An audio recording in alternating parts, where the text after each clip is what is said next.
How many dogs? 8. Oh. How are you? Number 8. Pretty dog too. Thank you. And I have to send you an email about a couple books that you might be interested in. Well, sounds good to me. Okay. Sit around over here. Choose a book. Yeah, that's good. Well, we. Is this Carol and Marge? Yes. I Hi. have it on the card. Come Yeah, in. I'm Rose, yes. Oh, so I got a few more on the card. Okay, because I've been looking at some of them. No, you're not. On board. So if you have any Right, suggestions, I just think we're gonna I'll get give you a- started. good. I didn't miss any. I thought it was late. Well, thank you everyone for coming on this cold day. It's nice and sunny out anyways. Yeah. Finally, we get some fun. Finally, I'll take the cold if we have a little bit of sun too. It warms it up a little bit. My name is Rose. I'm an occupational therapist here at Vision Forward Association. Some of you have been here before for different services. Other of you may be new. Vision Forward, if you aren't familiar with us, we provide programs and services for children all the way through older adults who have different levels of vision loss. I work in our adult rehab program, so I do training in activities of daily living. So activities of daily living are the things that most of us do in some way to get through our day. You know, everything from waking up and brushing your teeth and picking out your clothes to get dressed and cooking and eating, taking your medications. Those tasks can be a little bit more difficult to do if you have some vision loss, or some people just give up on them. They think they can't do those tasks if you have some vision loss. So what I do is I train people on techniques and some adaptive tools that can help them to be able to do some of those important ADLs, as we call them. This program today is meant to kind of give you just an overview of some of the tools that can help with daily living skills. Behind me, I have a big table full of all kinds of tools that if we have time, we'll get through hopefully most of them. Most of the tools we do sell in our store downstairs. So if you see something that you're like, oh, that could be useful for me, we do have a sale going on in the store right now. So there's a big clearance table, so feel free to check that out. I think some of these tools may be on the clearance table. There's also some sales going on. So again, if you see something that you like, feel free to check out the store afterwards to get some more information. Now we are set up kind of in a U shape at the table. So I am going to be hopefully passing around some of the tools so you can get your hands on them. I probably won't be able to pass around all of them, but I will have them sitting on the table at the end. So if you want to get some more information and maybe pick them up and learn a little bit more about them, after I'm done, you're welcome to come on up and check them out. We do offer in-depth activities of daily living training. So if you decide there's a certain area that you really have some trouble with, maybe managing your medications or getting dressed or labeling things in your home, I do offer one-on-one training with individuals. So if you're interested in that, just let me know at the end. I can give you some more information on that, and we can have our program coordinator contact you about how to get started with that. So again, this is just kind of a little introduction. There's a lot of tools and techniques out there, but hopefully this can kind of get your gears going, and maybe you'll see something that may be able to help you. I do have a handout at the end. It's a print handout, but if you let me know, I can give you Braille and some electronic copies. I knew you were going to say that. Okay. We can get you some Braille copies afterwards. So we should have someone else. Okay. What's the date today? Okay. Hi. Come on in. No. Good timing. You can go to your right. Okay. What are your names? We didn't sign up. Oh, okay, that's okay. You have plenty of room, so go to your right and then head down towards the end of the table. There's some Ken and space. Lynn. Ken and Lynn. Ken and Lynn. I'm Lynn. Ken. She's Ken. We have a comedian. All right. Ken and Lynn. Okay, so I was just introducing our little talk today. We're going to talk about some adaptive tools. So let's get started. One area that I like to start when I do my activities of daily living training is on some techniques and tools for identification. Being able to identify your items in your home is an important part of doing well with your activities of daily living. This applies to being able to tell what your items are in your kitchen, being able to read food packages if you like to cook, being able to identify the colors of your clothing and pick out your clothes when you're getting dressed, and being able to do those things well and maybe independently so you don't have to rely on somebody else. So I want to show a couple of tools that can be helpful for identification.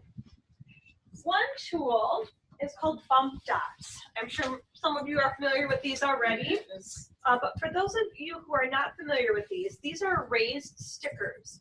They come in many different colors, so for somebody with low vision, having a bright color can be helpful. They also are raised, so you don't need any vision to be able to use these because we can feel them. Now, how we use these is we put them on items that have controls or settings or numbers that you cannot access. So your microwave, for example, the numbers are really small, they're hard to read, or they're flat, you can't feel the numbers that are on the microwave. You could put the bump dots in certain spots on your microwave keypad. Typically, we'll put a bump dot on the number 5, maybe on the 0. We put them on the clear or stop button, and then also on the start button. Some people put them on some additional spaces, but those ones are kind of the basic ones. We also use bump dots on your stove settings. So if you have dials for the burners, we'll put a bump dot maybe on the medium setting. So you can adjust the dial to the medium setting just by either seeing the bright color or by feeling the bump dots. We also put these on washing machines, dryers, remote controls, thermostats, anything that has numbers or buttons or controls that you need to access. I find a lot of times just putting these bump dots on those appliances gives somebody access to them and they can instantly use it on their own as long as they have the right markings. So I'm going to pass these bump dots down. Question for you. We just got a new microwave, and the controls are touch sensitive. So if you put a bump dot on the number, it won't register. That's a good question. I was just at a person's home last week where we found that out too. So we can't put a bump dot on top of it. But what we can do is probably use something else. I'd have to see your stove to make sure something like this would work. But we use something called spot and line pen. Spot and line pen is kind of like fabric paint or puppy paint. So it's a paint, so you would squeeze it out, and what I would do is probably put a marking around the button that you're trying to access. So you would still be able to use your finger to touch in the middle of that circle, but you would be able to feel that circle that you made with the spot and line pen. Spot and line pen is nice. It makes a raised marking like the bump dots. It also comes in bright colors, so again, if you have low vision, you would be able to see those bright colors. You do have to let it dry. It takes a few hours before you can touch it. And it's a little more permanent than the bump dots. The bump dots are more like stickers that you can just kind of peel off if you need to.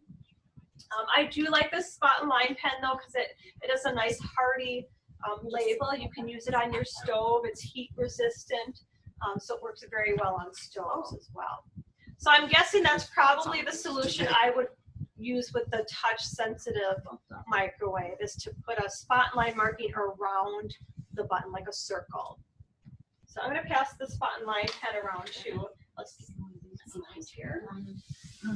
Oh, so this is like just a bottle with the. There are other things that you can use as labels. You don't always, all of these we sell in our store. We sell bump dots, we sell spot and line pen. But I always tell people to get creative. Think of other labels that you could add to your microwave or stoves. Velcro with the sticky backing is a great label too, because you can definitely feel it. I'm going to pass this around too so you can just kind of feel it. But think about other markings that you might already have at home that, you want to mark something so that you can either see it, so it's enhanced, or so you can feel it as well. Wicky Sticks, I don't know how many of you have heard of Wicky Sticks before. Wicky Sticks are actually a little craft supply. It's a craft wax, and what's nice about it is that you can press it down on a surface. I've used this on microwaves before. You can press it down and then you can pull it up if you have to remove the label for some reason. So it's removable. You can feel it. It has a definite texture to it. You can cut it into smaller pieces. You can cut it into different shapes. But again, it's very flexible. You can make different designs with it. I'm going to pass this around. Is it wax? Yep, it's a craft wax. It reminds me of licorice. Don't eat it though. Okay, It's I gotta delicious. eat it. But I like this. I recommend that people have some of this on hand when you have to make like just a quick label on something that you have to identify. I do have a spice bottle that I put, it's a onion powder. And so I put the Wicky Sticks on the top in the shape of a giant O. So when I'm reaching into my cabinet, I can feel on that cover like, oh, that's an O, that's my onion powder. So again, it's a quick way to add a label. If I decide maybe I run out of the spice and I want to take the label off, I can peel that Wicky Stick off pretty quickly. And reuse it? I'm sorry? Reuse it? Yes, you can. Yep. And you can kind of test that out with that Wicky Stick when it's going around. You can press it down on the table and then peel it back up. It peels up pretty easily. I wouldn't recommend using these on your stove though. It's wax. It's probably going to melt if you're trying to label something on your stove. But yeah, just another unique way to label something. If you have low vision, you can also write out labels in large print. We sell bold markers in our store. They're a bright black, bold color. So simply writing things out in large print in a nice black color can make them a lot easier to see. I have a little recipe card for brownies. So if I have a package of brownies, I would write out this recipe just in real simple print, big letters so I can see it, and then maybe use a rubber band or something to attach it to the brownie mix. So lots of different ways to access the information on your food packages or other items around your home. As long as nobody messes with them. Exactly, that's the concern, I know. Yes. Somebody else's. Yes. What is this paper around this box? It is important then to communicate if you live with somebody about the importance of keeping your items labeled, keeping items in a consistent spot. You know, putting things in the same spot helps you to be able to identify and find them, but it doesn't help when somebody moves them on you. So important to really educate the people that you live with too. I don't quite get how this works. Do you peel this There's a off? backing, yep, there's a backing that you would just peel off and it's sticky. And I would probably cut that into smaller pieces Oh, I and see. put it on your Okay. microwave or something. It's not, okay. I don't You know. can see the stains. Yeah, I've never seen that. Yeah, it's easy to feel, especially for on stoves. If you have to quickly find the on-off button, that Velcro works good because all you do is bring your hand to it and you're gonna feel that right away. Taylor, yeah, you can just keep putting on items right where you're putting them. That's great. All right, I want to talk just a little bit about the pen friend. I know some of you are familiar with this tool. Do you have a question? Yep. I have something to share with the group. We're talking about labeling. Mhm. There's a round label that's magnetic. It doesn't stick on by magnetic, but it allows you can stick it onto something and then you can record what onto that label. That's what the we're- pen that's what friend. we're gonna see. You read my mind, I think. Yes. Good transition. I was just going to talk about the pen friend. Very good. It's called the pen friend. The pen friend. Oh, Thank you. Good transition. Wow. So yeah. that'd be $5. What's that? Never mind. It's $100. I know. I was like, well, where can you get a cheaper brand? No, this is $180. But it's a useful tool because, like you said, you can record information with it. It allows you to create audio labels. So it's called the pen friend because it's kind of like a big pen. And so basically how it works is it comes with special labels. There are sticker labels that have technology built into them where this device can read the information on them. It also comes with the circle labels that you were talking about, the big magnetic ones. So you can record anything on the labels. You could record the name of an item. You could record a reminder about something. For the magnetic ones especially, I like those for just recording reminders. You know, you go to the doctor and they make your next doctor's appointment. You could bring this tool with you and record on that magnet when your next appointment is. And then that magnet you can put on your refrigerator so you always know where it's at. So a lot of different uses for this. There's a little process that you have to go through to record. You have to press a couple buttons. But then to listen to the recording, once you've recorded it, all you do is touch the tip of the device to your label. So for example, I have my little onion powder bottle here again. I have my pen friend label on the top of it. All I'm going to do is touch the device to that label. Onion powder. I don't know if you heard that down here. So all I did is record onion powder. I could record other information on here. Certain items, maybe you want to record the little recipe that's sometimes on food packages. The magnetic labels work good for canned goods.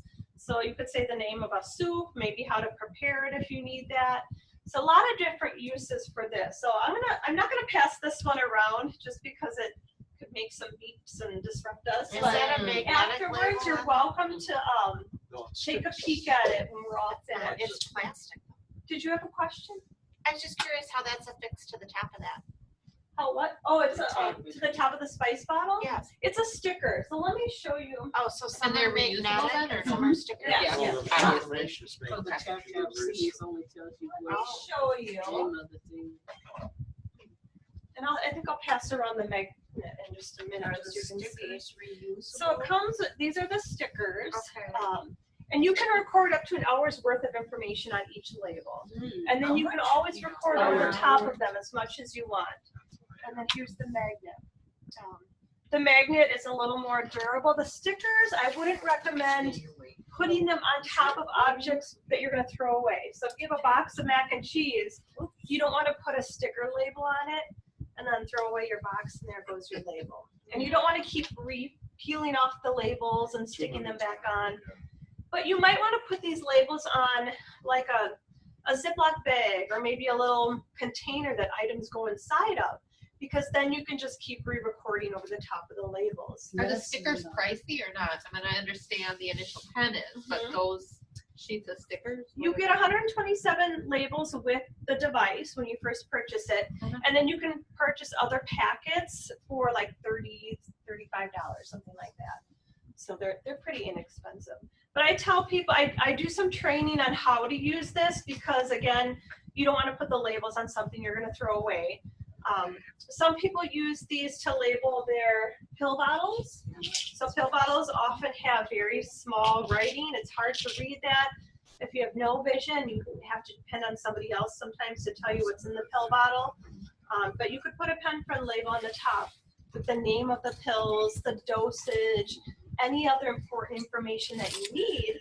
And then you keep that sticker label on the cover. And then when you get your new pill bottle, just keep the old cover and then just keep reusing it. So that way you don't have to keep peeling off the label.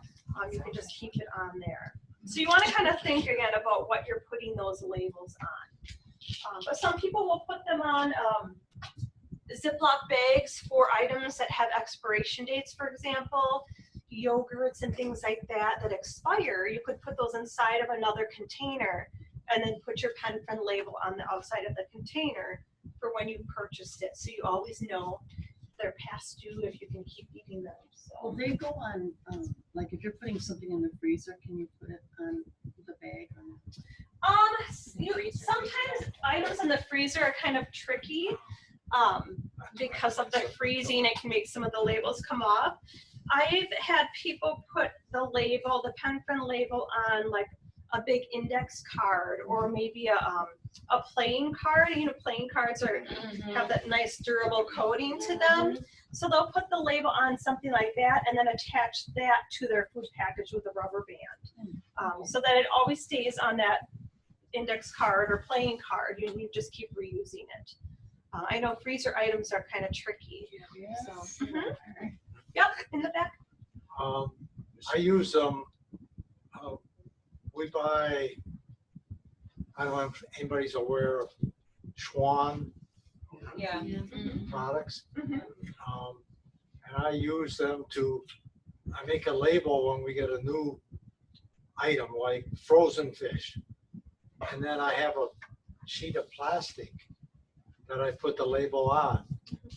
And then I also record the preparation instructions. Remove from package, turn once, or whatever the instructions are. I record that all on there. And then this sheet has all of my frozen foods that I use. Nice. Like an index? I just go down until I find the right food, fish sticks, and then it tells me how to prepare them.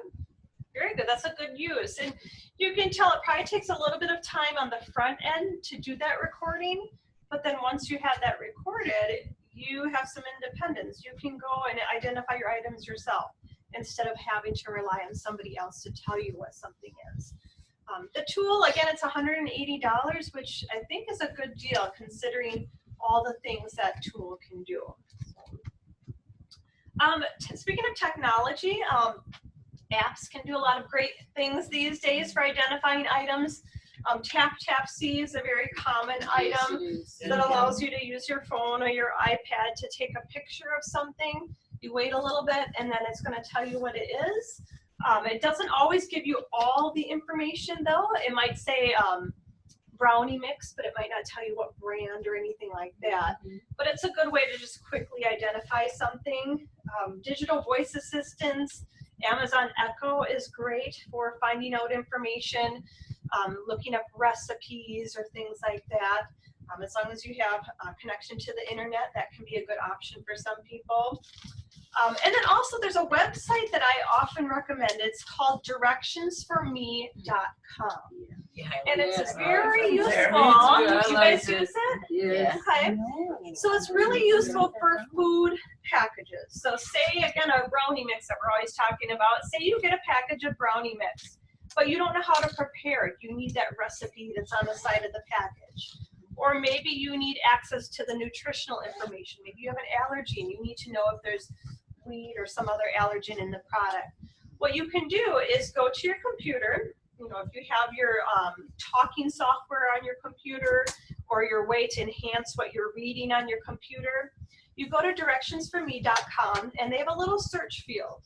And you type in the name of the product, as much information as you can, and then it pulls up in very simple text everything that's on that food package. So all the nutritional information, the directions, and again, as long as you have software programs on your computer that will allow you to hear what's being read, or that will allow you to magnify things on your computer, it's a good, simple way to access everything on that food package. Because as we know, the print on food packages is very small. They try to squeeze everything in on a food package. God bless you. So you need some way to be able to access that. So that Directions for Me is a good website to go to. I do have an iPad right here. And at the end, you're welcome to come up to the table and see how this works. I do have Directions for Me on my iPad right here, so we can show you that at the end too. All right, so that's a little bit about identification. I do want to talk a little bit about clothing identification. So being able to pick out your clothes easily in the morning without having to depend on somebody else is an important activity of daily living. One tool, this is kind of a high-tech tool. I don't always recommend. Oh, do you have a question before? I wanted to interrupt about the iPad. Yeah. Can you have an iPad without having a laptop or anything? Oh, yeah. Yeah. Okay. You have to have internet though. You do have to have the internet. Yep. Yeah, there's So some. you can put the internet with the I'm sorry. You can put the internet with the iPad. Yep. Okay. iPads are nice versus other types of tablets because the Apple devices have some really good built-in accessibility features on them. iPad. Yep, iPad. So this one, it allows you to magnify things on the screen. There's something called Zoom that once you turn it on, you can really magnify everything on the screen. You can also adjust the contrast. So if you like the white words against a black background, that can really make the words stand out. It also has something called voiceover on it. So once you turn that on, it's going to speak wherever you're going on the screen. So you have that extra voice. So if you can't see what's on the screen very well, you could turn on voiceover and it's going to talk you through everything on the screen. So, all right, so for the clothing again, color identifiers. So we do sell a color identifier in our store. There are lots of different types of color identifiers. There are ones that are as cheap as like $30. There are ones like this one that are $250. And that's why I don't always recommend this one. It's a little pricey. And there's no perfect color identifier. I even find with this expensive one that sometimes it doesn't always give the right color. So what I do when I train people on identifying their clothing is I train them on techniques mostly. So I train them on ways to label their clothing. But for somebody who has no vision and you just need a quick way to identify your colors, this may be an option. All you do is hold it against your clothing and press a button. Black. And it said black. So I just pushed that button. It told me that my shirt is a black shirt, which it is. It speaks better than the one I have. Oh, really? What is yours like? Oh, Lord. You put it against something and it'll say like 3 or 4 different colors. Oh, really? Yeah, it was like 3 colors. Oh, so you have to pick the one? Or? Yeah. So what does it do when it is a multicolored top? What I tell people to do is to move it around. If you're getting several different colors, when you move it around, then you know it's a maybe a pattern shirt like Rosie's. Yeah. Do you want to try it? I'm going to test you. So it's this one right here. And then the bottom, there's a little opening. Over there. So that just has to go against your shirt. And then you can hold it against one part, press the button, and then hold it against another part. It's saying black where you, how is that black? I think that's navy. Dark purple, okay. So it's giving you several colors, so that would say it's a pattern.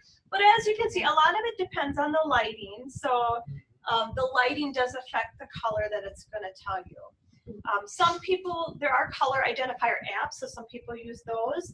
Those ones that I don't think are quite as reliable because they are dependent on the camera on your phone and lighting too. Some of the apps, there's Color ID Free is an app that you can get, but it gives weird colors like greenish, blue, or sometimes it's just like, which color is it? So again, it's a tool, but I do emphasize the importance of organizing your clothing in certain ways so that you can identify it. The spot and line pen that I passed around works really good on clothing labels. For example, say you're always getting the black and the blue clothing mixed up. You could choose to put a little dot of spot and line pen on just your black shirts on the tag. I'm going to pass around a sweatshirt where we did that. If you want to, I'm going to kind of show you where the tag is. And you should be able to find, there's a little dot on that tag. You find mine right there? Yeah, Okay. there it is. Yeah, so you can pass that along. So putting that little dot on there, it's going to hold up in the washing machine and dryer. So it is a nice, quick way to put a label on your clothing. Oh, there it is. Paying attention to the how the clothing feels is another way to identify it. Grouping like items together in your closet. Hanging stuff up versus putting it in dresser drawers is a good little tip, because when items are in dresser drawers, they're hard to find. You have to kind of sift through them to find your little identifiers. So if you can hang them up in a closet, that makes them much easier to kind of pass through and find. Other clothing techniques, sock locks. I don't know if you guys are familiar with sock locks. We do sell ones in our store. They're slightly different shape than the ones I'm passing around. But your socks, at the end of the day, you take them off. What you do is you put your sock lock on it. You throw it in your hamper, your washing machine. You throw it in your dryer. When you get them out of the dryer, the socks are grouped together already for you. So you don't have to try to sort through your socks and match them up. Some people just choose to wear all white socks, and that's another good technique. So you don't have to try to match them. Right. Exactly. Yeah. I wouldn't dare know what. Yeah. A lot of these tools are good for anyone to use. But I'm going to pass these around. I have a pair of socks that has the sock lock around it. So you can definitely feel it. Sometimes they come in different colors, but not that that's necessarily important. But again, it does hold up in the dryer, so it's not gonna. It's very durable. It's not going to melt. It's not gonna melt. No, it's made out of special plastic that won't melt in the dryer. So another clothing related technique, folding your clothing. Yes. Folding can be very tricky to do if you don't have vision or if you have poor vision. I don't know if you've seen a folding board before. If any of you guys watched Big Bang Theory, Sheldon on there uses a folding board. He's very particular about his clothing. So the folding board I've used quite a few times with some of my clients. So what's nice about it is you're using your sense of touch to use it. So it's a kind of a free panel board that opens up, and you put your clothing, your shirts, your towels, any bigger piece of clothing works well in this. And then there's a little training involved, but you fold one panel, you fold another panel, and then you fold up the bottom panels, and it allows you to make some nice, well-folded clothing. Some people are not particular about how they fold their clothing, and that's fine too for you. Oh my God. So you open it up. Okay, so this must be a folding. Oh, yeah. So you would line up your shirt or your towel at the top of the board, and once it's inside, you fold. I'm going to fold one panel, and you open it back up, fold the other panel, open it back up, and then this bottom panel in the middle fills up. Oh, so wait, so it's like it's a it's like an ironing board, but it's still Kind of, yeah.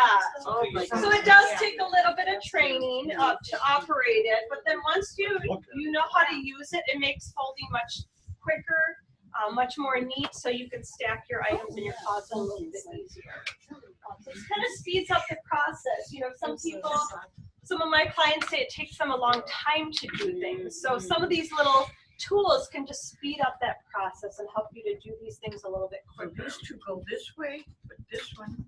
Yep, exactly, yep. So you would fold one side and then open it up, fold the other side, and then open it up, and then that bottom panel, you would just fold that. So then your towels, for example, it'll make a nice little rectangular neat towel. I think they use those in stores for display. Yes, they do, retail. exactly. They want them. Yep, you got it. Again, not for everybody. Some people don't care about how their items are folded. They don't have to be perfect, but for some people, it can make it much easier. The next, I'm sorry, go ahead. Yeah, you put your shirt. Yep, in the back here. I don't know if you left the subject of identifiers, but there is an app on the Apple, I'm gonna call it computer. It's a little Apple handheld. It's called, I think it's Money ID. Yeah. And you can put your bill down, and it will tell you if it's $1 bill, $5 bill. You got it. That's a good one. iNote is a free money identification app. LookTell Money Reader is another app for identifying money. I think LookTell, there's a fee with that one. I forget what the fee is with that one, but iNote, like your IEYE and then Note, that's a free one. So yeah, you're using the camera on your iPhone. You take a picture and it's going to tell you what type of money it is. But you can also get, I've got one with me, the identifier, the The bill identifier, which I have. Yeah, so Felicia has one right here. So this is called the iBill. Right now there's a free program through the U.S. Department of the Treasury. If you sign up for it, you can get one of these for free as long as you have a diagnosed vision condition. So there's a little form that any of the staff here could fill out for you. And then you get this in the mail in 4 to 6 weeks. And all you do is slide your bill into it. You push a button and it tells you what it is. 5, 1, 10, 20. So again, it's another way to give you a little bit of independence with identifying your money. If you're finding that you're having to look real close at your money, getting frustrated, this can speed things up a little bit. Yeah, we missed that. We We also- also looking at the folding thing. I'm sorry. What were you saying, the beginning part about the form, that you fill out a form and you get that. Oh, for you're free. yeah, so it's to get one of these free money identifiers, it's through the US Department of the Treasury. Any of the staff here could fill one out for you because there's a spot where we have to sign for it just to kind of prove that you do have a vision condition. And so they'll send it to you in the mail in about 4 to 6 weeks. We also train people in ways to fold their money. So that can be helpful too. And what I typically tell people is keep your ones unfolded in your wallet. Your 5s fold in half the short way. Your 10s fold in half the long way. And then your 20s fold in half the long way and then in half one more time. So that way or you could use whatever system works best for you. You don't have to worry about the hundreds. Oh, okay. So that way, once they're folded, you can just use your sense of touch when you're reaching into your wallet. Now you can also buy one of those wallets that has enough pockets. Yep. So with your singles, 5s, 10s. That's a great way to do it. Separate them, right? We have those wallets That's what I here. got. Well, we don't carry those wallets here, I don't believe, at our store. That would be a great idea. It would, you know what, I think we might have carried them a long time ago, and I don't know if they didn't sell or. WCB does. Oh, okay. It matters. Wisconsin Council for the Blind and Deaf. That's where I got mine too. You have to divide or. Oh, but something to think about too, when you're looking for a purse or a wallet, look for one that has those separate little compartments so you can separate your bills. It just speeds up that process again. So when you're trying to spend your money, it's easy to find your money in your wallet. All right, I want to move on a little bit to medication management. Some tools that can be helpful for that. A simple tool that I highly recommend for anyone who wants to be able to identify their pills themselves, take their pills themselves, is a tray, a cafeteria tray. We do sell these in our store downstairs. What's nice about these is most people when they're dealing with little pills, good vision or not, you're going to drop them sometimes. And most pills are kind of tiny. So when they drop, it's easy to lose track of them and not be able to find them. Especially if you have no vision, it's very hard to see where they went. So this tray, if you're using this every time you get out your pill bottles and your pill organizer, if something drops, you're going to be able to find it much easier because you have the nice little border around it. If you have some vision, the black color is going to be helpful because you're going to be able to see that white or that light colored pill right away. It's going to kind of stand out. So I recommend if you are dealing with your pills to get a cafeteria style tray. I'm going to pass that around. Maybe that's something to have for you. I talked earlier too about ways to label your pill bottles with the pen friend label. Rubber bands are great ways to label something too. If you have 2 types of pills that are similar that you always get confused, maybe take one of the bottles and just put a rubber band around it. Or maybe if you have a certain pill that you just is an important one that you really need to find and maybe take more often, you would put a rubber band around that pill bottle. So again, you can use your sense of touch to feel that rubber band. Using a pill organizer too. I don't know if any of you use pill organizers, but I highly recommend them. If you do take multiple pills, it allows you to remember if you took it or not. If you open up the little compartment and there's no pills in there, you know that you took your pills. These pill organizers, we sell one down in our store. It's just a 1-week one, so Sunday through Saturday, but 4 times a day, which is nice. So if you're taking pills multiple times a day, having those 4 separate compartments can be helpful. The one we sell in our store is also kind of color coordinated, so if you have some vision, having those separate colors can be helpful too. So again, I highly recommend the pill organizer. We also have in our store, if you take eye drops and you have trouble putting those eye drops in your eyes, we have a auto drop eye dropper guide, it's called. Let me get it out of the package here. So basically how it works is you put your little eye drop container inside of it, and this one doesn't fit real good, but you put your eye drop container inside of it, and it's kind of like a little cup that goes right over, and then, oh, I think I have it now, there we go. And you put it over your eye, and it's lined up perfectly to go into your eye. So there's no questioning about Where is it? God, I could have used that years ago. Okay. When I had to put 4 kinds of drops. Oh my goodness, yeah. So it makes that much easier. Some people say that this doesn't work the best for them. I sometimes tell people to, lay on your back when you're putting in your eye drops. Yes. Put it in the corner of your eye, open up, and the drop goes right in. That works. Unless your eyes keep moving. In it. Yes. Yeah, that's what the trouble with me. It takes practice. I'm gonna pass this around. Yeah. So you can feel that. Oh, I didn't have that. Oh, it's like a little club house. Right. So yeah, the eye drops container just kind of fits right in that little holder. We did start to carry recently a tool called the Perfect Opener. It's shaped kind of like a cat, and it's supposed to open up like 11 different types of packages. It opens up pill containers. It opens up the little blister packs that your pills might come in sometimes. It has a little grippy surface on the back, so if you're trying to twist and turn a cover, it can be helpful for that. It also has a magnet so you can put on your refrigerator so you don't lose track of it. It has little openings too on the front of it, so when you're opening up your pills and you need to split your pills, some of these little openings can be helpful for that too. So I'm going to pass that around. We just started carrying this in our store recently. Oh my goodness. Oh, this is like a, you can put on the thing. On your refrigerator, yep, it has a little magnet on it. So It has different. the different sizes of the pills that you have. It also has a little pill divider. You can write your finger right there.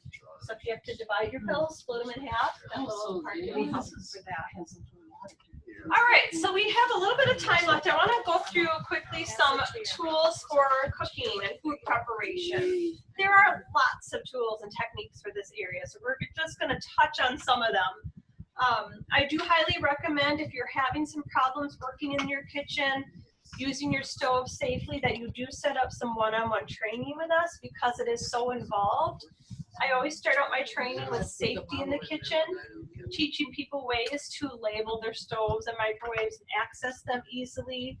We focus a lot on safety in the kitchen. And then we start to move on to some other techniques. Just a couple of quick little things regarding safety. Oven mitts. You want to make sure you have a nice set of oven mitts when you're working in the kitchen if you're going to be using your stove. Oven mitts, typically the ones that you get at most stores, come up just barely past your wrist. They're not very long. The ones that we carry in our store are very long. They're also very heavy duty. They are made out of material where they're safe in the stove. They're heat resistant. So I'm going to pass these around and you can kind of feel them, put them on if you want. And again, we do sell these in our store. I think they're around $17 or so, something like that. You can sometimes find ones like this at other stores, but again, most places only carry the ones that go just barely past your wrist. You do want to have ones that are a little bit longer because if you're reaching into the oven, it's very easy to burn your arms. Bed Bath & Beyond carries. Oh, they do? Okay. Excellent. Yes. The UGG glove, I'm sure most of you have heard of that. Now, we started carrying one in our store recently that they just started making. It's the UGG glove, but it's longer. So it comes almost up to my elbow. One reason I didn't like the UGG glove is that it was so short, so it barely covered your wrist. But now these longer ones really come up close to your elbow. So you can have that good fine motor control when you're trying to lift a pot out of the oven or into the oven, and you're not going to burn your arms if you have this long mitt here. So I'm going to pass that around. This one also is made out of heat-resistant material. Yeah, it's great. Yep, and it has the nice grippy pads on it, so it makes it easier to grasp items safely. I didn't bring them along with me today, but there are oven wrap guards that you can get. I do highly recommend those. They're pieces of material similar to the material made out of the UGG glove and the larger mitts. It's a long piece of fabric that snaps on the front of your oven racks. So you get 2 in a package. So when you're reaching into the oven, if you touch that material, you're not going to burn your arm. It can stay on those racks. It's not going to burn up. People are always like, oh, material inside of the oven. It's not going to catch on fire. It's made out of heat resistant material. And it snaps on when it gets dirty. You unsnap it, throw it in the washing machine and dryer, washes up nicely, and then you can snap it back on. Wow. For people with low vision, it also adds some good contrast. Most ovens are black or dark inside of them. So these are white. So you can easily spot where the front edge of the rack is, making you a little bit safer when you're putting items inside of the oven and pulling them back out. We do sell those in our store as well.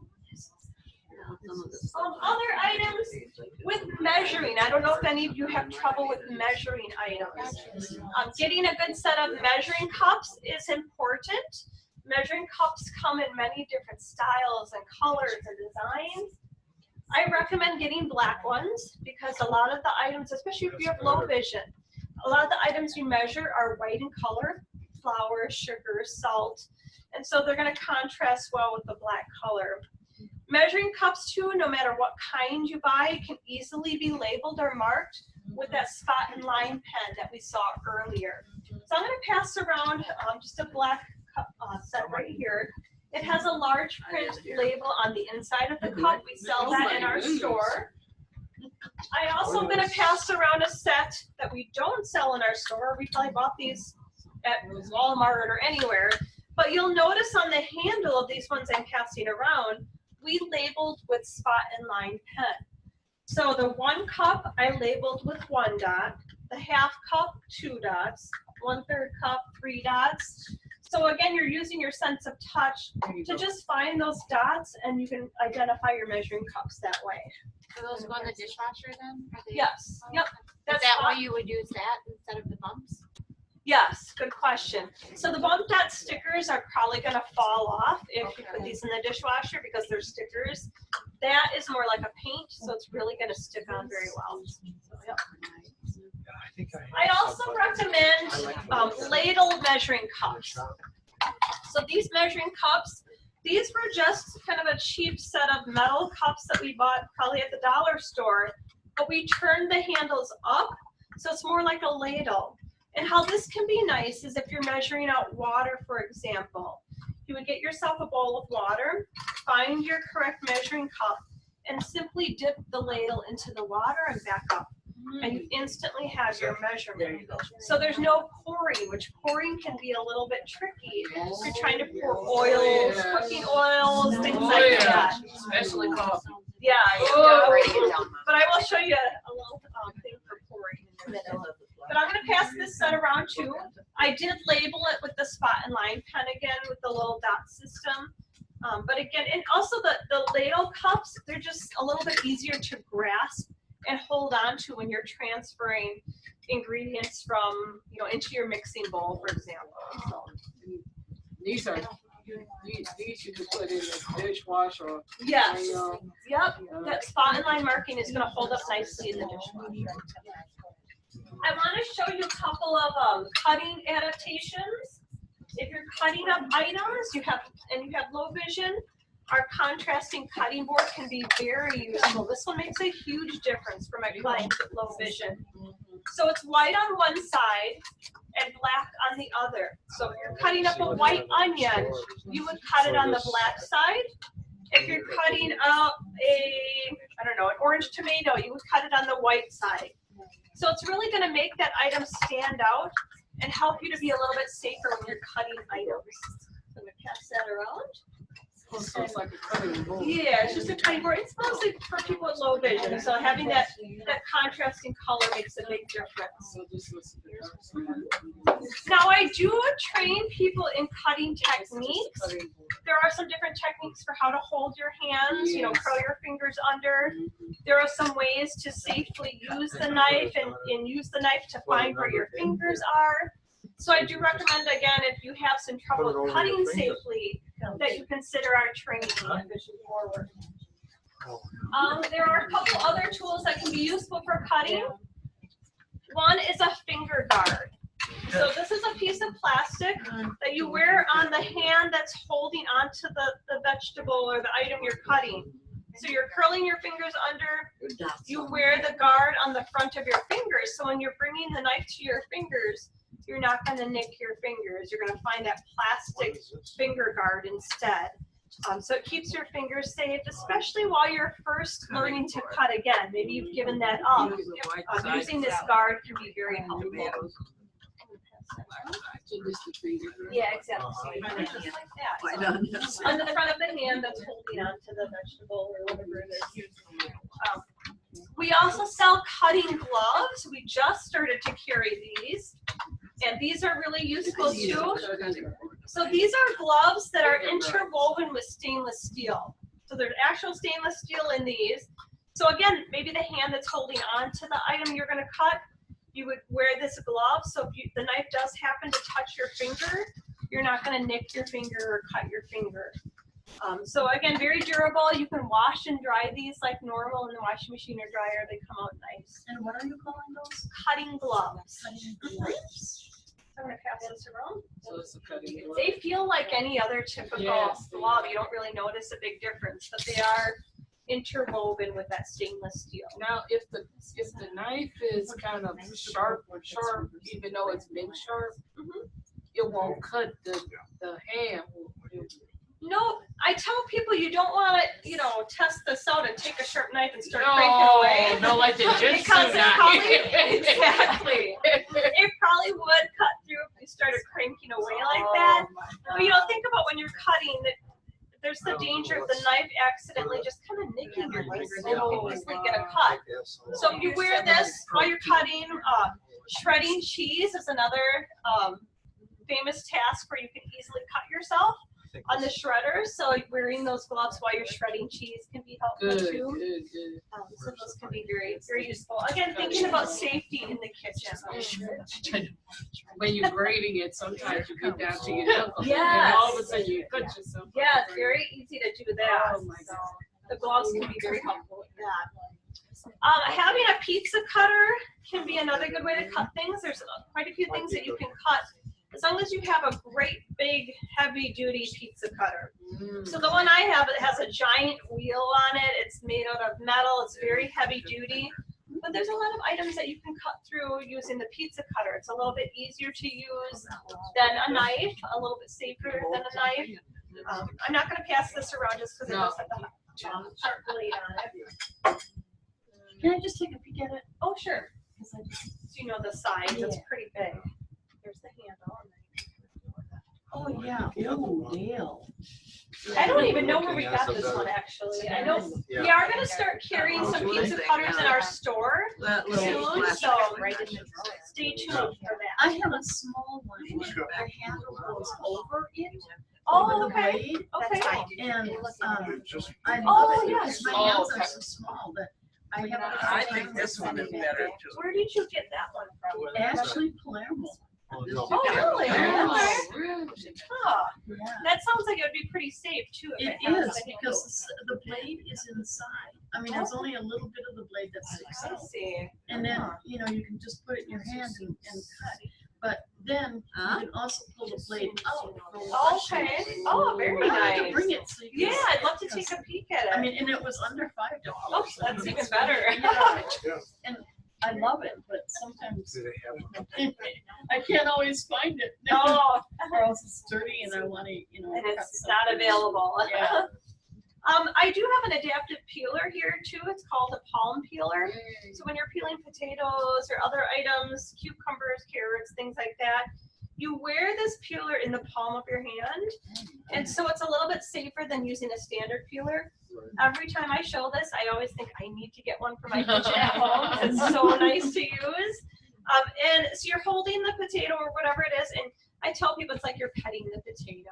That's the motion you want to use. petting the potato. And so you scrape away from you, but it's much safer. I do have some clients that'll wear the cutting glove along with this just because you still can't always tell where your hand is. But I'm going to pass this around, but just be careful. The blade is on the inside of the tool. It is. So Okay. How do you wear this for cutting? I can help you with that. So this hand would be holding on to the vegetable. Yeah. I wonder if you peel oranges with this. Oh, Oh, so the knife happens to touch then it's gonna hit your hand and not your finger. See, that would drive me nuts. For some people, it does. Some people are like, I don't like having that bulky No, I couldn't do guide it. on, yeah.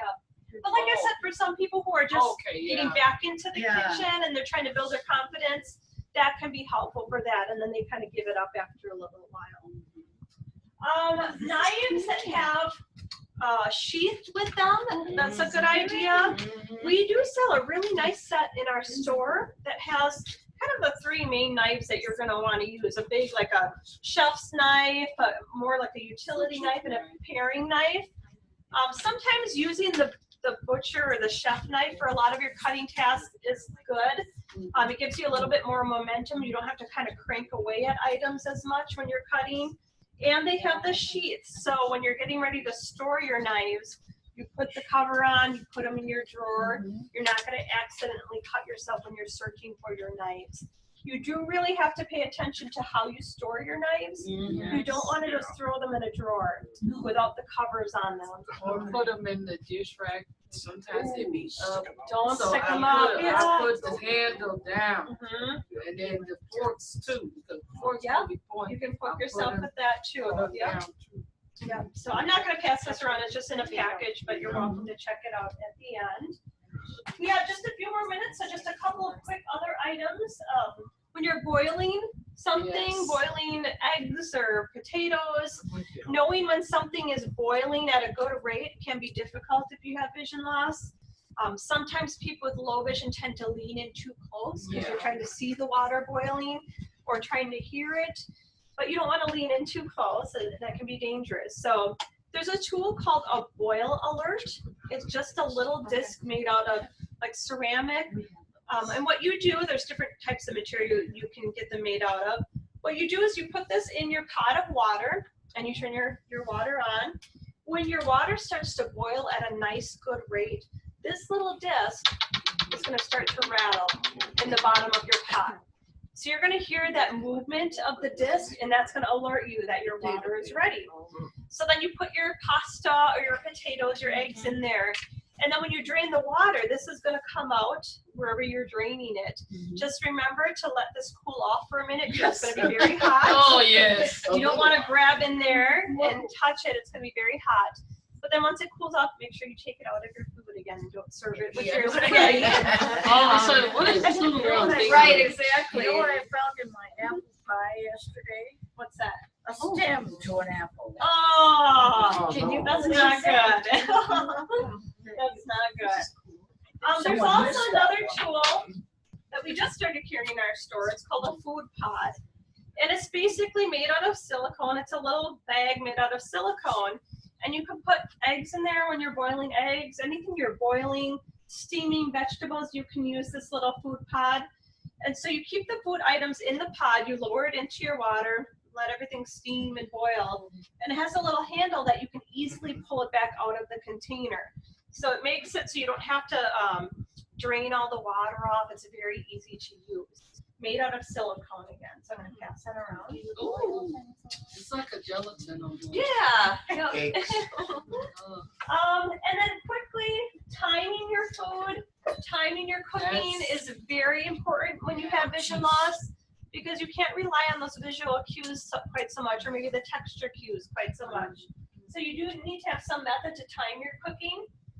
We sell these great big timers. They're large print, so if you have low vision, it makes them easier to see. They also come in contrasting colors, so the white numbers with the black background. These ones are also tactile, so you could use your sense of touch to feel where the numbers are as well. I'm going to pass that around. Here you go. I'm not gonna turn. We also have a digital timer that I often use in our training kitchen. And it's set up just like a typical telephone. So basic numbers, so it's very easy to kind of memorize where the numbers are. And then you just press the numbers and hit start. It's going to beep at the end. So it's very simple, very basic, no trying to memorize how to program it or anything. Very simple. It doesn't talk when you press the numbers though. We do also carry one in our store that does talk when you press the numbers and you're programming it. But I'll pass this around just so you can kind of feel that. Yep, so again, it doesn't talk when you press the numbers, but it's very easy to set. And then we also have a talking meat thermometer. So if you do a lot of cooking of meat, I highly recommend you get the talking meat thermometer to make sure that you're cooking your meat all the way, especially pork and chicken and things where you need to make sure they're cooked all the way. Yes. All you do basically when it's done, or when you think it's done cooking, you poke it into the meat like a standard meat thermometer. You turn on the meat thermometer. We wait a few seconds. I usually tell people wait 10 seconds, and then you press the speak button, and it's going to tell you the temperature. So you do have to be aware of what's a safe temperature for meat. Yes. 165 is a magic number for chicken and pork and things like that. So, but again, once you test that temperature and you hear the correct temperature, you can be very confident that that chicken or pork is cooked all the way. So again, if you're cooking a lot of meat, that's something to maybe consider getting. We do sell this in our store also. I'm going to pass this around too. So this to meet them. Yep. And then real quickly, one other thing that I want to show you, pouring can be very difficult, like I mentioned earlier, if you have vision loss. So knowing when your liquid is reaching the top of the cup, especially hot liquids like tea and coffee, sometimes you can tell by the weight of the cup if you're holding the cup in your hand and it gets heavier, or maybe the temperature of the cup changes as you're pouring it. But sometimes you can't always tell. I tell people to pour either over the sink or that tray that we talked about earlier. That can be very helpful. There's also a tool called the liquid level indicator. Oh, I got one of those. So what you do is you hold it on the side of your cup. I'm actually gonna do a little demonstration. That's how I watered my picture here. So I can show you how. Do you sell that in the store? Do we have to get it from another place? What's that? The liquid, Level indicator? yeah. Yeah, we do sell this in our store. So you hang it on the side of your cup. There's two metal prongs that hang inside of the cup. And you would just start pouring. You want to make sure that you touch the spout of your pitcher to the cup. Don't start pouring up in the air because you're just guessing. Oh my God. I've had people do gotta that. have- So you could just pour it all over the place. So you want to touch the side of the cup and then just start pouring. We're gonna listen. Yep. Yep. And this one beeps. Some of them sing songs and do different things. That's a beep. But it emits a sound, so then when you hear that sound, you know to stop pouring. Again, if you're pouring hot liquids like coffee, you don't want to burn yourself. So this can help you to pour safely. Can you put that on a cup and then put underneath the coffee pot? You could, yeah. Yep, you could do that. Yep. Because I'm getting tired of getting my fingers. Oh my gosh, yeah, don't use your fingers for Please, coffee. no. Yeah, that would be a good use for it. Looks like it's got a magnet on it. Let me show you. I like it. Oh, how far does it Yeah, how stop? far down from the top does it Oh, does it beep at you? Yeah, I 'cause have a it cup in beeps. front of you. You can kind of feel inside of it. So I actually poured a little bit past when it started making the sound. So this, you can feel how it's hand inside of the cup. Whoa. The prongs inside. Sound like a fire alarm. You just lift it up. Oh, and then we just lift it up to make it stop. Jeez. So once you hear that beeping, that's your alert to stop pouring. This one, this is kind of my demonstration one. We used to, I don't think we sell this one anymore. I told them to discontinue this one because it's kind of too much sound. It alerts you too much. Okay. But we do sell another one in our store that's a little more calming. Okay, it's more of a gentle. Because I saw the fire alarm, then I This think. would make it's you kind of spill your outside. drink if you heard this sound. Oh. And there are ones too that sing a little song, have a little beeping song too. So that, again, this is just kind of a really quick demonstration of some of the tools for daily living. I recommend that you check out the store downstairs. There are some sales going on. But if you want to take part in some one-on-one training, let me know and I can get you started with that. There's a little process for getting signed up with that. Any questions? In the back here? Make that You have thermometer talk. I'm gonna make it talk. Which thermometer? The meat thermometer. Oh, let me show you. Where's that one at? I got He's it. got it. Oh, They all You got should it. do that. There's an oval shaped button button. This is one model. I think our model is slightly different in the store, but it's an oval shaped button. The left side of it turns it on. Oh, jeez. And it beeps. And then once you put in your meat, then you press the right side of the button. I think the one in our store has 2 separate buttons to make it a little bit easier, so you're not getting confused by that.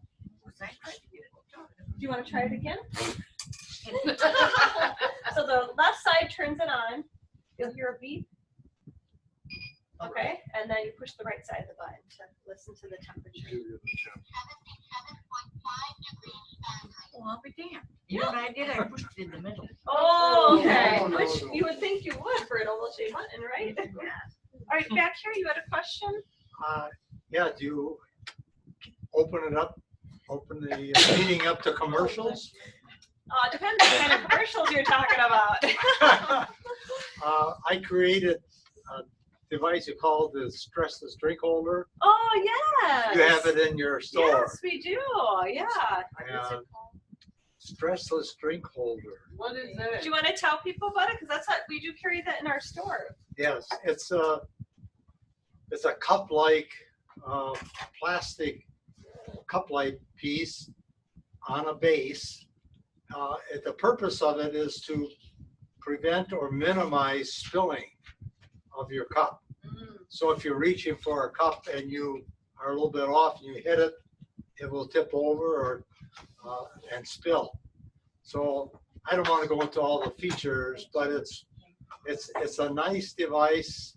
I never have a drink at home, regardless of whether it's coffee or water or gin and tonic or whatever. Whoa! It's heavy duty stuff. Yeah. Without having my drink in that holder. And it accommodates many sizes of drinks. A little trick, if you look at it, if you want to put a bottle of soda in it, it will flop around because the size is primarily for a coffee cup or a cocktail glass. But if you put a coffee mug in there and then put the soda inside the coffee cup, it's stable. Nice. Well, I have something to add to that because my mother is newly without vision, and I came to the store the other day, and that's how I found out about this seminar, and that was the first item that I bought because I thought this is something that is going to start simplifying. So that's really great. That's great, and it does work great. There's slots on 3 sides for your mug handle to go. It's not hard to find, how to put the coffee mug in there. And it sits on the end table next to her chair, and she always has, whether it's in her case a glass of wine or it keeps you from reaching and knocking your glass over. Sure. And the other thing is with the good, again, I'm behind. It's a good marker to feel it's your. So it's sort of. Yeah. It's A little tactile cue to let you know, so that she knows she can put her phone to the right of it, and then the cup is here, and so she can use it to better, to manage where things are around her. So I know some people who've been guilty of spilling stuff on a computer keyboard. Oh, That would be good for that. Yeah. That's very true. Yeah. It's a good item. There are Wasn't me, there are a lot of features that aren't intuitively obvious. But if you got an hour, I'll tell you all about it. Thank you for sharing that. Any other questions? Yeah, do you have, they used to make a thing that you could put over a pie, and is that still in existence? To be able to cut it, you mean? Yeah. Oh, I've seen those where they're for a round pie that you put. We don't carry them in our store, but I've seen them. Yeah, place of Walmart I think carries one. Really? Mm-hmm. We don't carry that in our store though. And what for a cake? I believe it probably. It was Well, I round. have to see how tall it is. Yeah, it depends how tall the cake is. Yeah. So when you were speaking of the other cup things that play a little song or something, where would we find those? If we don't carry them in our store, just ask the store staff. We do get a lot of our tools through different companies. Independent Living Aids is one of the companies we buy tools from. Maxi Aids, LS&S, those are kind of the three main ones. So if we don't carry it in our store, and sometimes we don't carry something because we'll carry it and then nobody buys it. And so it's just not wise for us to carry it, but we can get it. So if you just check with the store staff, they can let you know how you can get it. And also Wisconsin Council of the Blind too. They also They carry, have quite a selection. of yeah, stuff, they carry some things that aren't carried here too. Yep. And that's, I just had a question on your home visits or one-on-one training. Is that here or do you go to the home? We do both. We can go into the home. For my training, we do take Medicare and Medicaid. Yes. So we usually do the first assessment here at Vision Forward, and then the remaining lessons we could do here or in the home. We have a nice training kitchen downstairs where we do a lot of our training. We have all of our tools in there, but definitely we can go into the home too. Medicare pays now. Yes, They didn't used to. you were right. Yep. I remember it was They just- do, I think one of the reasons is I'm an occupational therapist, so Medicare recognizes occupational therapy services. And I just started doing this maybe 3 years ago, 2 years ago, something like that. So, yep. also, didn't you guys used to sell a bacon crisper thing for doing, like, if you're frying a bacon on a stove and then you put this thing over the top? To prevent splattering, Yeah. like a splatter guard. I don't know if we still carry it, but I know we used to. Yeah. Like a shield that goes over the top of it, right? Yep, that can be very helpful. You can buy, I mean, I bought them at. Yeah, But some of the they're- things that aren't necessarily adaptive, you can get at like Walmart or places like that. So we don't always carry those types of tools, but be creative because some of these items you can get at other I places. noticed you don't have that pill thing anymore that held 4 weeks worth. Oh, yeah, the one that had the big, it was like a big system. Yeah, it's like- That was not a big seller too. I think that's probably why they got rid of that one too. So, Do you do a class in the kitchen? Because I think, didn't this one have a picture of you in the kitchen for this class? Yes, we do the one-on-one training in the kitchen, and periodically we'll do like a group cooking session in the kitchen. We do have one coming up in January, I believe, January or February, about the Instant Pot. Yes. Yes. So we are going to be doing a session about the Instant Pot. It's a pressure cooker. You can operate it from your smartphone if you want, but you don't have to. So we're gonna, but it's amazing. It cooks things very quickly and safely, despite pressure cookers. Most people think pressure cooker danger, but this new tool is a very safe tool, very simple and easy to use. So That's the one you have also have It's buttons a on it. major Yes, question. yes. What's it called? The Instant Pot. Mm-hmm. Uh-oh. We'll have this for her. Yeah, so we do have periodic classes, cooking classes. If you get on our mailing list, we send out flyers and information about those upcoming classes. But then the training I do is typically one-on-one. I just thought of one other reading per device, your cell phone. Called the app is called Money Reader. So you can place a bill down on the table and pass it over, and it tells you whether it's a 1, 5, 10, or 20, or. There's some great apps out there. That's If a you very like nice- your smartphones, check out some of the apps because they can do a lot of amazing things. Tap see is wonderful. Yeah. Colors. Yeah, yeah, that's a good, that's, of all the apps, that's the one I recommend is see. I love that. Mhm. I use it a lot. All right. Well, thank you so much for coming today. Don't forget to grab a handout. If you need the handout in Braille or electronically, I can also email it very quickly. Just let me know as you're leaving. I can take down your information. Thank you very much. Thanks for coming. If you have to send it to me. Do you want it in Braille, Rosie? I said if What is it? If you want to put it in braille, you have to. Oh, you'll be the one, probably, you'll be the one putting it into braille, right? And prices. Okay. I know, I'm trying to Braille copy? Does anyone want a braille copy? Yes. Okay, Nancy and Jill. Did you guys- No, jail doesn't. No, Oh, just okay, just one, okay. Just one. jail would want And to. Rosie? Yeah. Oh, you want it electronic? Okay. Do I have your email? Maybe not. I have a handout. Yeah.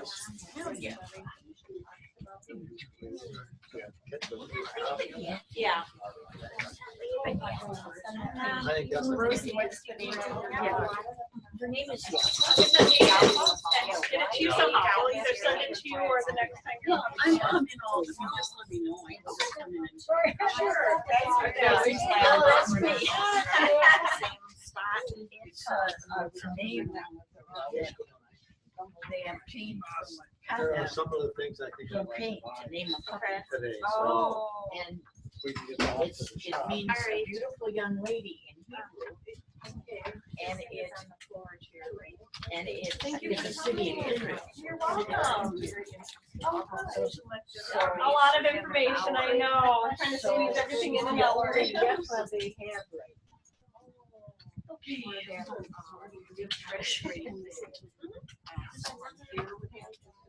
Yeah, yeah. Have you, either of you been to our trip? It'll be a year on the 30th. Okay, yeah, you could either, call our main number and ask to be transferred to myself. Or if you remember the person you were with, Susan or Laura, those names sound familiar to you. But you could also ask to be transferred to me, and then I can fill one out. Yep. because of their temperament. I have 3 dogs. Right, and your handout has some I do, information and on my it, mom so you doesn't, can but also she's been over grab at that. my house. Might be You're some. welcome. Oh, okay, yeah. On your jacket, at Oh, least. Yeah. Exactly. Yeah, well, should we go to the store and see?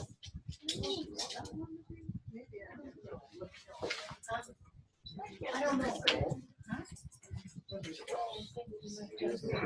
You're good, Nancy. You don't keep coming. You're just on the other side of the table. All right. And then at the end of the table, take your right. Believe it. Okay, yeah, keep it on.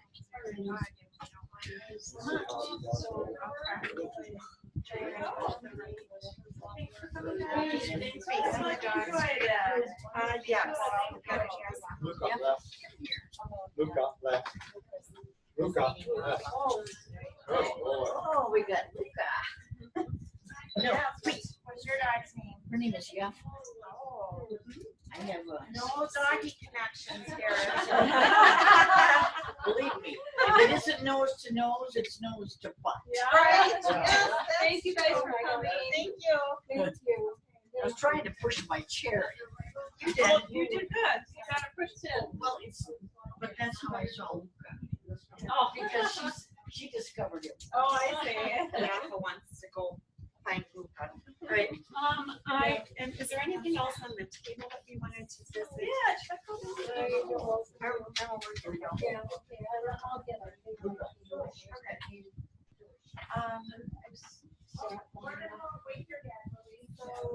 Okay.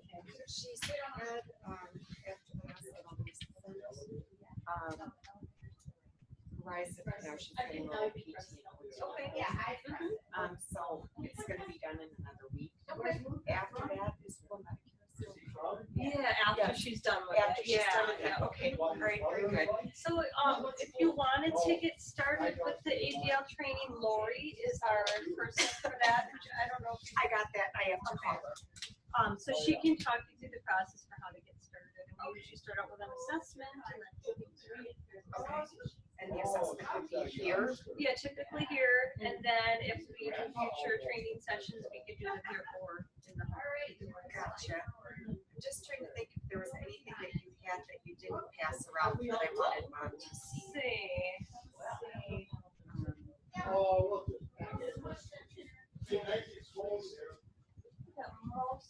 Oh, the pen. Oh, yes, the pen friend, yep. Mom, I'm gonna bring this over right And I'll give you this little pill bottle too. Oh, the label on it. Oh, yeah. Okay, the pen friend.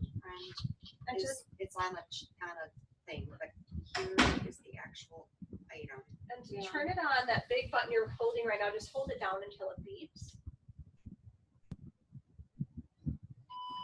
And then to listen to it, you should be able to feel with this finger, there's a little sticker on top. I don't know if you can kind of feel that. And then touch the tip of the device, and it does have to be kind of up and down. Like a pen. So I said tip. You can put whatever you want. But then, and then here's a different thing that she did, the onion powder. So there's a dot on the top. There's also that wax stuff that she made an own. Oh, yeah. I know So that. she knows it's So, onion. yeah, okay, so this is the big deal. Yeah. So there should be a pen fin label in the middle of that circle. Yeah. And then all you do again is touch it. Fine, that's fine.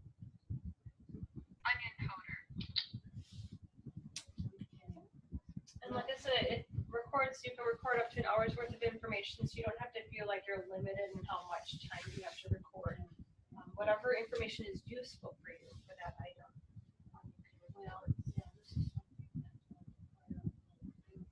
Yes. Yeah, exactly. And I do, in the training, I don't train people to just rely on one tool. It's very much about techniques and other ways to do things, because if the tool that isn't working or your battery goes dead, you need to have some other things to fall back on. So. Yeah, I guess well, because I didn't think I'd be doing cooking, but I guess there's a possibility that I can be doing cooking, and I used to love to cook. Yeah. But the other thing is labeling food products. Okay. And on the yellow, open the refrigerator. Yeah, my refrigerator is full. There's too much stuff all in cupboards and all over my kitchen, so we're working on Decluttering, that's a big part of it, yeah. It's a slow process, but you take your time and do what you can, and part of the training I do is we start out with organization and labeling. That's kind of the first area we have first. Did put things on the microwave. Oh, good. Use the most small steps. Yeah, exactly, baby steps, and eventually it'll get much easier, and your world will be kind of opened up again. You'll realize that there's stuff that you can do again. It's just learning these techniques and tools. Okay, well, we will go downstairs and do our I'm shopping. glad you made it. Thank you. Thank you so much. Maybe we can leave this. Or is this? That's onion powder. That's not my. Oh, yeah. I'm like, Mine just tastes that good. No, I have your water in the first. No problem. They're the same shape. It didn't crinkle and make noise. It did something different. No problem. I You have got your our handouts too, water in right? the first. Yes. Okay, And excellent. you know what? Can I take a second one to leave it for those for siblings? Yeah, to read? definitely. Okay. All right, thank you. Nice to meet the two of you. I hope to see you in here soon for some training now, okay? Thank you.